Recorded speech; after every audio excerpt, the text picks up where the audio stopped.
Hey there folks, so at this point we have our character who can move along, they can press a button and do some attacks, and you can see here that I am communicating from my widow, my big player character spider, and they're communicating with these target dummy ghouls to pass them a message to say that they have been attacked. So you can see here in the target dummy, he receives the damage and I'm just printing out the number.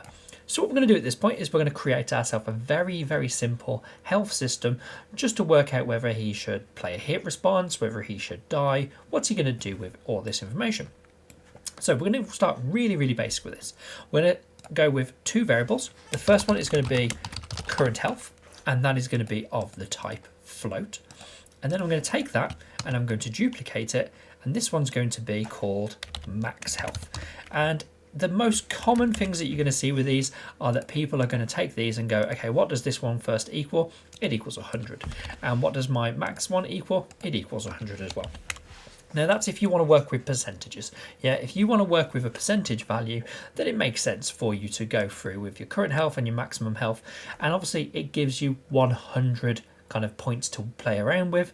But what if you don't want to do that? What if you want to go with something really simple? Well, know that you can, and I'm not going to do this right now, but you could go with current health, and I'm just going to put int at the end of this, because you could just go with your current health and have it as an integer. Yeah, and you could just have an integer value where you've got 1, 2, 3, 4, so on health. It's up to you. How easy do you want this to be? Do you want to have lots and lots of health and damage points? Do you want to work with your damage and health system being in values of 10s, 20s, 50s? Or do you want it to just be like, do 1 point of damage, 2, 3, 4, and so on?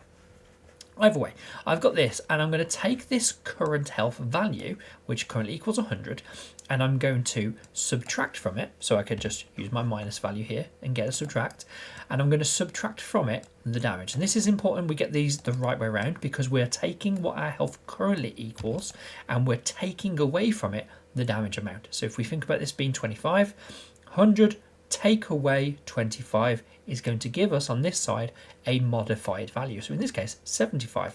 If we then took damage again, 75 here minus the 25 is going to obviously take us down to 50. Okay, so that's working nicely for that. But what we've got to make sure we do now is we've got to take this current health and we've got to save this modified value back into it. Because otherwise we do this math and it doesn't really do anything. We take a 25 off of 100, this equals 75. But if we don't save this anywhere, then next time we run this functionality, well, this is going to be back to 100 again. So we're going to take this modified value and we're going to save that. Now I'm going to get rid of the print string.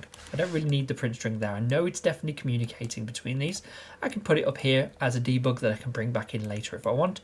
But just for now, let's take this and we'll go and take this current health and we'll say, okay, well, this is coming in and it's modifying and saving into here. Now, something that you might want to do, this is not necessary for you to definitely have to do, but we can start thinking about this max health value. Yeah, do I want to have it that if I heal, potentially my health goes up? Well, can it ever go above my max health? And if I take loads and loads of damage, do I have to go into negative numbers?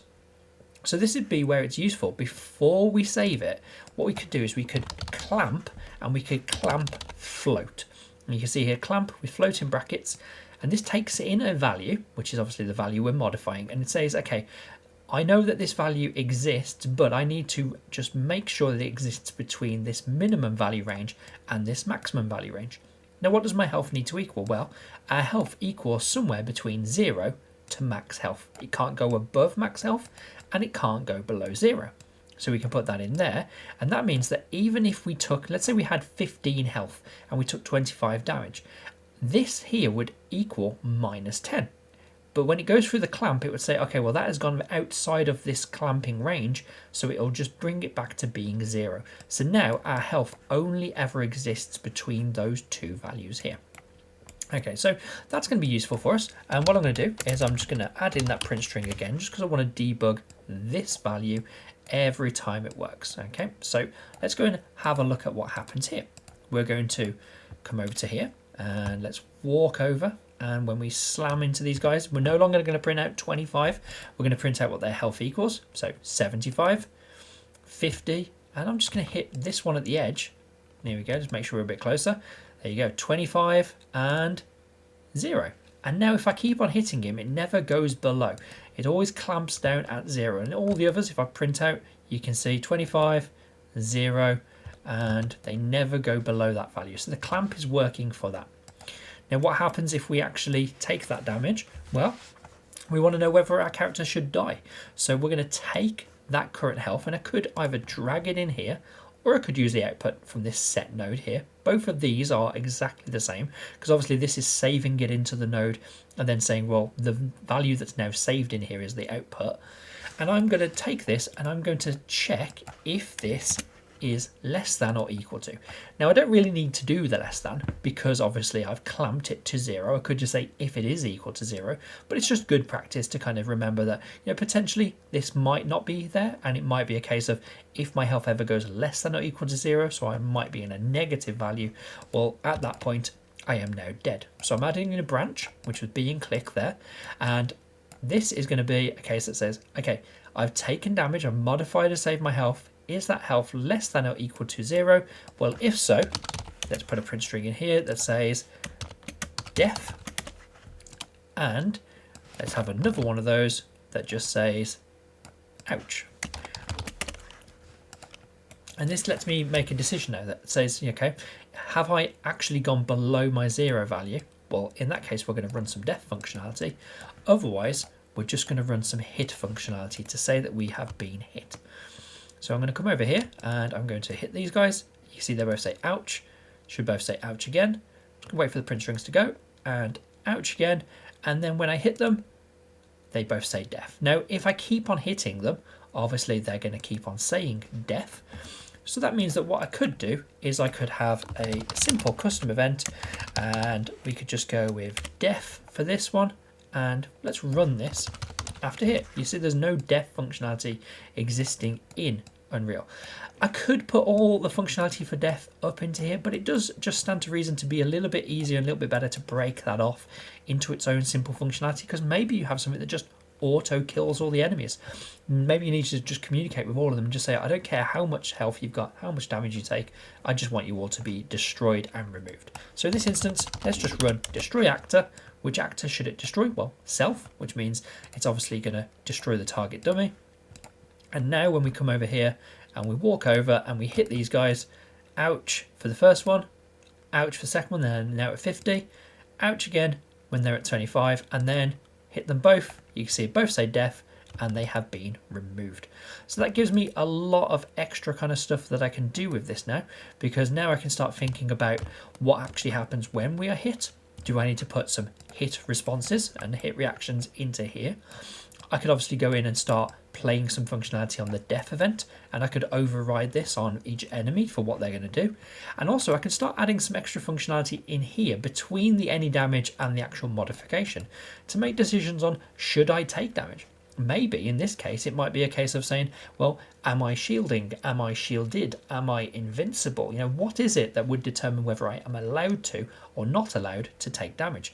Maybe I need a bit of a boolean here that just says is dead, so that I can't keep on damaging the enemy when they're obviously already dead. So for example, you know, in my example here, I hit with this this stomp attack, but there's not really enough time for the character to do another stomp attack before they have been removed. What I might need to do is just say, okay, well, if I'm firing at you with a rapid firing machine gun or something, well then when I am, I don't know why I wrote is jumping, let's just change that to is dead. There we go. If I take this when I am dead and set this to be true, I can now use this as some kind of filter to say, okay, well, am I allowed to take damage? And you don't put this on tick, you don't have this checking every single frame. We do it when we take damage. We go, okay, when I take damage, is my character dead? I'm just going to drag these down for a sec. Is my character dead? And we can say, well, if they are not dead, so in this case I have to use false. So I'm going to go with not bool. If my character is not dead, well then they should take damage. Yeah, because if they are dead, make sure that's plugged in. If they are dead, then the false is going to run here, and it just means that they don't do anything. And that's just useful because let's say that we did die. Let's look at, for example, the widow over here.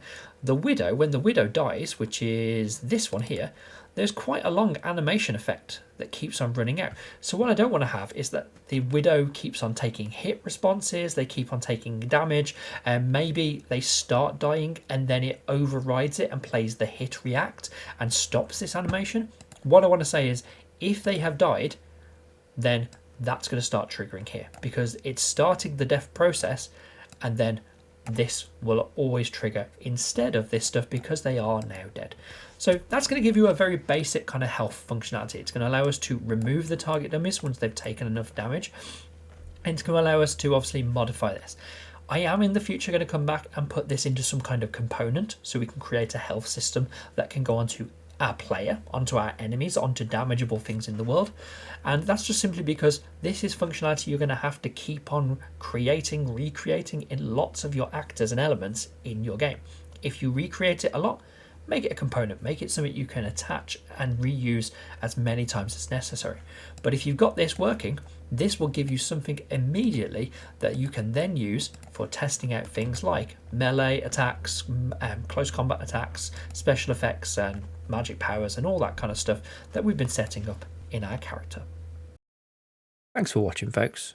If you enjoyed this video, then please consider subscribing to access more of my Unreal Engine content.